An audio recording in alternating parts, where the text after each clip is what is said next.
আজ অনেক দিন পর গ্রামের বাড়িতে এসে প্রকৃতির দৃশ্যের সাথে মনোরঞ্জন করে আমরা সবাই মিলে টঙের উপর ভর্তা খেতে বসেছিলাম। আকাশ তখন মেঘলা ছিল, বৃষ্টির জন্য বাতাসও বইছিল। ঠিক তখনই আমরা গাছের আম, ফ্রিজে থাকা কিছু তরমুজ এবং আনারস দিয়ে বিভিন্ন রকমের ভর্তা মিক্সড করে সবাই মিলে খেয়েছি সেটা।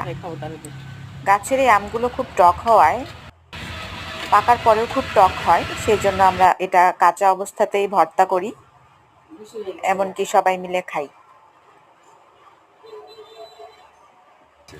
এই ছিল আমাদের আজকের আয়োজন। হুটহাট প্রস্তুতি ছাড়া আমাদের ভর্তা আয়োজন। মরিচের গুঁড়া দেয় না, এই তেল দেয় না।